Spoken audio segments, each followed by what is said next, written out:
I never thought my meticulousness would save me from financial ruin. As a software developer in Seattle, I had always kept detailed records of everything I purchased for my home. Little did I know that habit would become my shield when Jessica, my girlfriend of 5 years, decided our breakup was her ticket to a payday. She thought she could claim half of my property and improvements to my house. Instead, her greed and dishonesty led to her complete downfall in a way I never could have predicted. Before I dive into how my ex's lawsuit became her worst nightmare drop, a comment letting me know where you're watching from.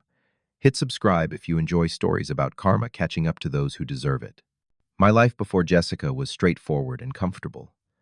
By 27, I had managed to save enough for a down payment on a modest 3-bedroom house in the suburbs of Seattle. The tech industry had been good to me, and I had worked hard to establish myself as a reliable software developer at a growing company. My career was on a steady upward trajectory, and owning my own place felt like the ultimate achievement for someone whose parents had rented their whole lives. I met Jessica at my friend Dave's housewarming party in the summer of 2016. She caught my attention immediately with her quick wit and infectious laugh. We bonded over a shared love of 90s grunge music and our mutual hatred of Seattle traffic. By the end of the night, we had exchanged numbers and made plans to meet for coffee the following weekend. Our early relationship was everything I had hoped for in a partner. Jessica was energetic, adventurous, and seemed to genuinely care about my interests. We spent weekends hiking the trails around Mount Rainier or exploring the San Juan Islands. When we were not outdoors, we would often spend time planning renovation projects for my house, which Jessica took a particular interest in. About 4 months into our relationship, Jessica mentioned she was looking for a new job. Her background in marketing made her a perfect fit for a position that had just opened at a company that often partnered with mine. I put in a good word with some connections there, and she landed the job. I was genuinely happy to see her career taking off, and she seemed grateful for the opportunity. 8 months into our relationship, we decided to take the next step. Jessica moved into my house, bringing her stylish furniture and decor ideas with her. She had a natural eye for design, and I was more than happy to let her put her stamp on the place. We agreed that since I owned the house outright, she would contribute to utilities and groceries, which seemed fair to both of us at the time. Jessica quickly became invested in improving the house. She would spend evenings poring over interior design magazines and Pinterest boards, creating mood boards for each room. I admired her enthusiasm and agreed to many of her suggestions for renovations. Most of the major expenses came from my savings, though. Jessica did contribute towards specific features she particularly wanted, like the marble countertops in the kitchen and the rainfall shower in the master bathroom.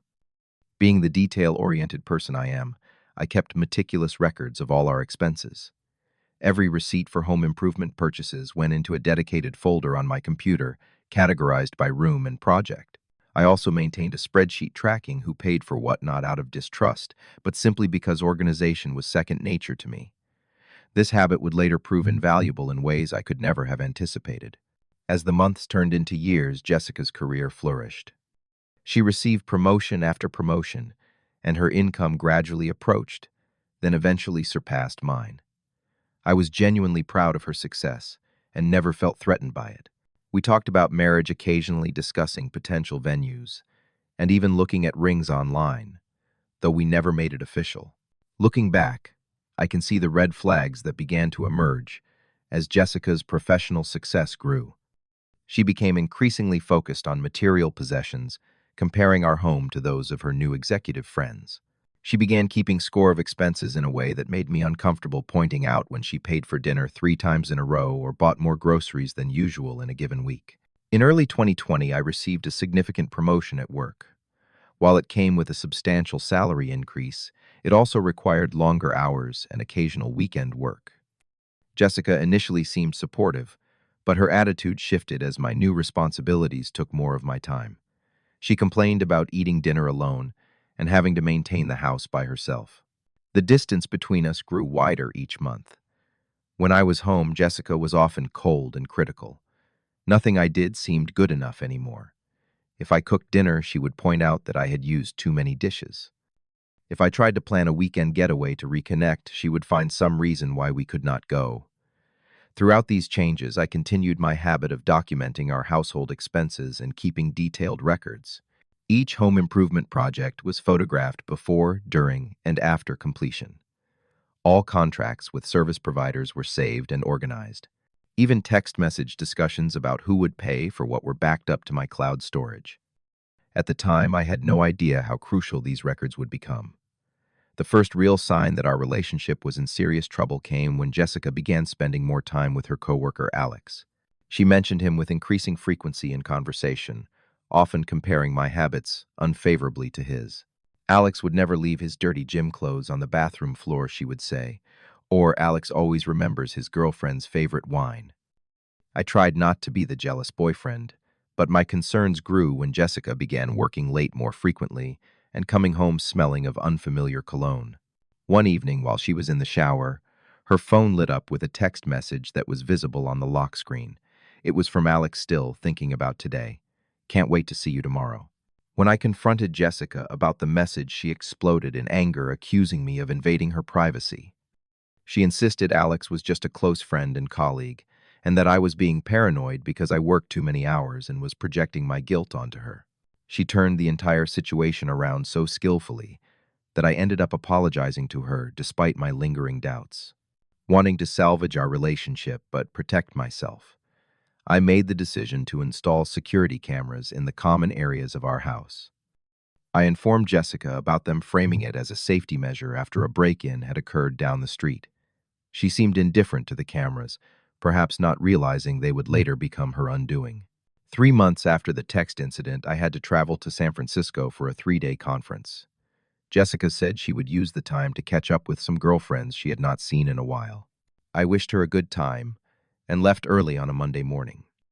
The conference ended a few hours earlier than expected on Wednesday, allowing me to catch an earlier flight home. As I sat on the plane, I decided to check the security camera feeds on my phone, mostly out of curiosity about whether Jessica had remembered to water the plants as she had promised.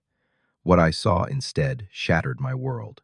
There was Jessica leading Alex through our living room toward our bedroom, their hands all over each other. I watched in silent agony as they disappeared into the room I shared with the woman I thought I would marry. The timestamps showed this had not been a one-time occurrence during my absence. By the time I arrived home that evening, I had watched enough footage to know this had been going on for weeks, possibly months. Jessica had brought Alex to our home multiple times, always when she knew I would be working late. When she walked through the door that evening, I was sitting quietly on the couch, my suitcase still by the door. She froze when she saw me, clearly not expecting me until the following day. "How long has it been going on?" I asked calmly. Jessica's initial denial crumbled quickly when I mentioned the security footage. What shocked me most was not the affair itself, but her complete lack of remorse. She stood in our living room, the one we had painted together on a rainy weekend 2 years earlier, and told me coldly that she had outgrown our relationship. "You are never here anymore," she said, as if her betrayal was somehow my fault. "Alex appreciates me. He makes time for me." When the shock subsided, I told Jessica she needed to move out since the house was legally mine. Her expression changed from defiance to fury in an instant. "After everything I have put into this house, all the improvements I helped make, all the time I have invested in this relationship," she spat, "I deserve half of everything here. You will give me what I deserve, Walter, one way or another." Despite her threats, Jessica began packing her things the next day. I took the day off work to ensure nothing of mine disappeared in the process. Even so, when she left with her final boxes, I discovered several of my possessions were missing.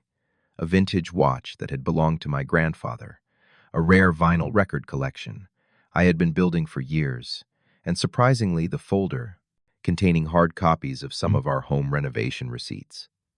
I texted Jessica about the missing items, but my messages went unanswered. After several attempts, I reluctantly accepted that those possessions were likely gone for good. Little did I know this was just the beginning of my troubles with Jessica. For 2 weeks after Jessica moved out, I heard nothing from her. I began the process of healing, throwing myself into work and spending time with friends who had remained loyal through the breakup. I had just started to feel like myself again when the letter arrived. The envelope bore the letterhead of Harris and Finch Attorneys at Law. Inside was a formal letter from an attorney named Margaret Harris, representing Jessica in what she termed a dispute over shared assets and unpaid domestic contributions. The letter outlined three primary claims. First, Jessica was demanding 50% of the increased property value resulting from the renovations we had made to my house, claiming she had contributed substantial financial and sweat equity to these improvements. Second, she was seeking compensation for what the letter called unpaid domestic labor during our relationship, including cooking, cleaning, and emotional support that enabled the advancement of your career. Third, she claimed ownership of several items I knew to be mine, including my grandfather's watch and my vinyl collection, insisting they had been gifts to her during our relationship. She even claimed ownership of a painting that had been in my family for 2 generations. My initial reaction was panic. While I knew these claims were largely baseless, the thought of a protracted legal battle filled me with dread. The next day, I contacted an attorney of my own, a no-nonsense litigator named Michael Brennan, who specialized in property disputes. Michael reviewed Jessica's claims and assured me they were on shaky legal ground. She lived in your house without a formal rental agreement or contributing to the mortgage, he explained. As for the renovations, unless she can prove she paid for them entirely, her claims to equity are weak at best. He advised me to gather all documentation related to the house purchase renovation expenses and proof of ownership for the items Jessica was claiming. Thanks to my organizational habits, I had digital copies of all the receipts Jessica had taken, along with photographs documenting the renovation process and clear records of who had paid for what. While I was preparing my legal defense, I discovered something even more disturbing. Through mutual friends, I learned that Jessica had been telling people I had been emotionally and verbally abusive throughout our relationship, claims that were completely false. She portrayed herself as having escaped a toxic relationship rather than having been caught cheating. The social fallout was immediate and painful. Friends I had known for years suddenly became distant, some even blocking me on social media without explanation. Invitations to gatherings stopped, and I found myself increasingly isolated, all while dealing with the stress of Jessica's legal threats. 2 months after the initial letter, Jessica escalated by filing an actual lawsuit against me. Her demands had increased now, including a claim for future therapy costs due to alleged emotional trauma from our relationship. My attorney was stunned by the audacity of her claims, but assured me they would not hold up in court. The burden of proof is on her. Michael reminded me, and from what you have shown me, she has very little to back up these allegations.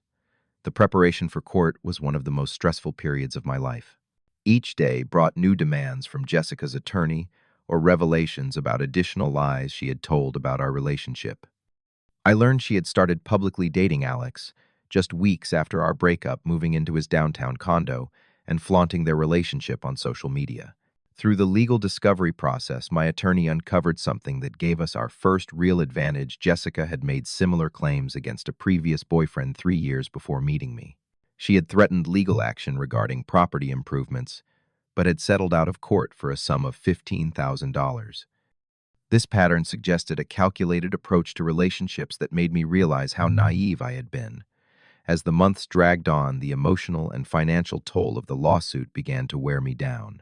There were moments when I considered settling just to be free of the constant stress. The legal fees were mounting, and though Michael assured me we would likely prevail, there were no guarantees in the legal system. What kept me going was the principle of the matter. I knew that if I gave in to Jessica's demands, I would be rewarding dishonesty and manipulation. More importantly, it would lend credence to her false claims about my character, something I was not willing to concede at any price. 6 months into the legal proceedings, Michael suggested we review the security footage from the weeks leading up to our breakup. We know about the affair, he said, but there might be other valuable evidence there that could help our case. I had avoided watching those videos, finding them too painful, but I agreed it was necessary. What we discovered turned the entire case in our favor. In one clip from 2 weeks before I discovered the affair, Jessica and Alex were sitting in my living room discussing their relationship and their plans for the future. Jessica could be clearly heard saying, "Once I get what I deserve from Walter, we can start fresh together." Alex asked what she meant, and Jessica explained her plan to claim a portion of the house value and take certain valuable items when she left. He will not even notice some of them are gone until it is too late, she said with a laugh. And if he gives me any trouble, I will just tell everyone he was abusive. People always believe the woman in these situations. In another clip, Jessica explicitly acknowledged to Alex that the house belonged solely to me, contradicting her later legal claims. It is his name on the deed, she said, but after all I have done to make it a home, I deserve a cut. There was even footage of Jessica pointing out specific items she planned to take when she left, including my grandfather's watch. This is probably worth a few thousand, she said, holding it up to the light. He never wears it anyway. Michael could barely contain his excitement as we reviewed the footage. This is the smoking gun, he said. She has essentially admitted on camera that her claims are fraudulent and that she planned to defame you. With this evidence in hand, we filed a countersuit against Jessica for defamation based on her false claims of abuse, theft of personal property, malicious prosecution, legal fees, and emotional damages. When his one Mations, Jessica's attorney saw the security footage, her demeanor changed dramatically. She immediately advised Jessica to drop her lawsuit and settle my countersuit as quickly and quietly as possible. To my astonishment, Jessica refused, insisting the footage had been manipulated or taken out of context. In a desperate attempt to salvage her case, Jessica claimed the security cameras had been installed without her knowledge, making the footage inadmissible. This claim quickly fell apart when Michael produced text messages where I had explicitly informed Jessica about the cameras, and she had acknowledged them. As we prepared for trial, we discovered additional evidence that strengthened our case. The security footage showed Jessica deliberately damaging some of my belongings before taking them, including scratching the face of my grandfather's watch and putting small tears in the sleeves of several expensive dress shirts. During preliminary hearings, the judge, an older woman with a reputation for no-nonsense efficiency, watched portions of the security footage with visible disgust. She repeatedly asked Jessica's attorney pointed questions about the ethics of continuing with such clearly fraudulent claims. 2 days before the trial was set to begin, Jessica's attorney contacted Michael with a settlement offer. Jessica would drop all claims and return my property in exchange for me dropping the countersuit and signing a non-disclosure agreement. After everything she had put me through, the damage to my reputation and the financial strain of legal fees, I refused. I wanted the truth to come out in court. She made her choice when she decided to lie about me and try to take what is not hers, I told Michael. Now she can face the consequences of those choices in front of a judge. The courtroom was smaller than I had imagined, with worn wooden benches and fluorescent lighting that cast an unflattering glow over everyone present. Jessica sat with her attorney on one side of the room, looking confident in a conservative blue suit that I had never seen before. She avoided making eye contact with me as we took our places. The judge entered and the proceedings began with opening statements. Jessica's attorney presented her as a devoted partner who had contributed significantly to increasing the value of our shared home, only to be cast aside when I found a more exciting romantic prospect. This blatant lie made my blood boil, but Michael had prepared me to remain calm regardless of what was said. When it was Michael's turn, he simply stated that the evidence would show Jessica's claims were not only baseless, but deliberately fraudulent, part of a premeditated plan to extract money and property she had no right to. As Jessica took the stand, she painted a picture of our relationship that I barely recognized. According to her testimony, she had paid for at least half of all home improvements, had been the primary caretaker of the house, and had supported my career at the expense of her own. She claimed the items she had taken were gifts, including my grandfather's watch, which she said I had given her on our 3rd anniversary. Her confident demeanor began to crack during cross-examination. Michael methodically presented receipt after receipt, showing I had paid for the vast majority of home improvements. When Jessica insisted she had contributed cash that would not appear in these records, Michael produced our joint bank account statements, showing no large cash withdrawals that would support her claims. The real turning point came when Michael played the security footage. The courtroom fell silent, as Jessica's own voice filled the room, clearly outlining her plan to claim a portion of my house and take my belongings. Her statement about falsely claiming abuse to gain sympathy was met with an audible gasp from someone in the gallery. Jessica's face drained of color as she watched herself on screen. When the footage ended, she attempted to claim the conversation had been taken out of context, that she had been angry and venting, rather than outlining an actual plan. "So, you were lying then, or you are lying now?" Michael asked simply. Before Jessica could answer, the judge interjected. "I would advise you to consider your answer carefully," she said, her tone stern. "Perjury is a serious offense." Jessica's attorney requested a brief recess, which the judge granted. When they returned, Jessica's demeanor had changed completely. Gone was the confident woman who had entered the courtroom hours earlier. In her place was someone who looked cornered and desperate. When testimony resumed, Jessica attempted to change her story, claiming she had been under emotional duress when the security footage was recorded. The judge cut her off, reminding her that she was under oath and that her previous testimony had contradicted this new claim. The final blow to Jessica's case came when Michael called Alex to the stand. Though clearly reluctant to testify, Alex confirmed under oath that Jessica had indeed planned to claim a portion of my property and had taken items she knew belonged to me. He admitted she had told him about her previous relationship where she had successfully obtained a settlement through similar means. By the time all testimony concluded, Jessica's case had completely fallen apart. The judge did not even need time to deliberate. She issued her ruling immediately, her voice sharp with barely concealed contempt. "The evidence presented in this case clearly shows that the plaintiff's claims are not only without merit, but were made with malicious intent," she stated. "The security footage and testimony conclusively demonstrate that this lawsuit was part of a premeditated plan to obtain property and financial benefits to which the plaintiff had no legal right."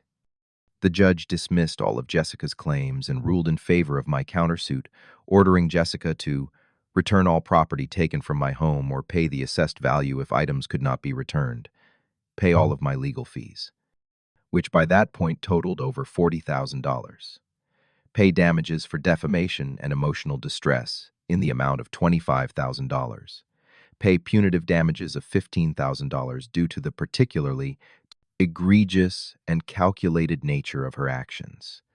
In her closing comments, the judge addressed Jessica directly. "The court takes a very dim view of vexatious litigation and the making of false claims for financial gain. You have abused the legal system and wasted this court's time with claims you knew to be false. Consider yourself fortunate that I am not referring this matter for criminal prosecution." As we left the courtroom, I felt an overwhelming sense of vindication. The truth had prevailed, but the cost had been high, not just financially, but emotionally.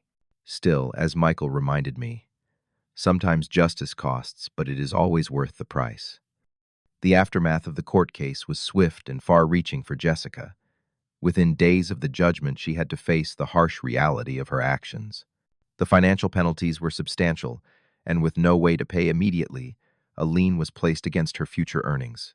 Her workplace caught wind of the court case when a legal notice regarding wage garnishment was sent to her employer. The company, which prided itself on ethical business practices, called Jessica in for a meeting. By the end of that day, she had been terminated. The official reason was conduct unbecoming of a company representative, but everyone knew the real reason was the dishonesty she had displayed in court. Alex, who had stood by her throughout the lawsuit, finally saw Jessica for who she truly was. The day after the verdict, he ended their relationship, telling mutual friends he could not be with someone who would lie so blatantly under oath. Jessica was left without a partner, without a job, and facing significant debt. Unable to afford her apartment in Seattle, Jessica was forced to move in with her parents in Minnesota. Her social media accounts, once filled with photos of her glamorous life in Seattle, went dormant. The few posts she made in the months after the trial were bitter tirades about the injustice of the legal system, which only served to further alienate those who had initially believed her. Meanwhile, I began the process of rebuilding. The friends who had distanced themselves after hearing Jessica's false claims reached out one by one, apologizing for believing her without question. Some relationships were repaired, while others were too damaged to salvage. I learned who my true friends were, those who had stood by me, despite the allegations, who had believed in my character when it was being dragged through the mud. Though the court had ruled in my favor, collecting the judgment proved challenging. Jessica made several attempts to appeal the decision, each one denied more quickly than the last. She claimed financial hardship and tried to negotiate the payment terms, but the judge was unmoved, especially after her previous deception. Eventually, my grandfather's watch and most of my other belongings were returned, though some items had been damaged beyond repair. The financial compensation helped but could not fully restore what had been lost, not just possessions, but trust and peace of mind. The experience changed me in profound ways. I became more cautious in relationships, more discerning about who I allowed into my life. Yet surprisingly, I did not become bitter. Instead, I found myself grateful for the lessons learned and the bullet dodged. Had I married Jessica, the emotional and financial damage would have been far worse. Through therapy and self-reflection, I came to understand that Jessica's actions said more about her character than mine. I had done nothing to deserve her betrayal or her attempts to take what was not hers. This realization was deeply liberating.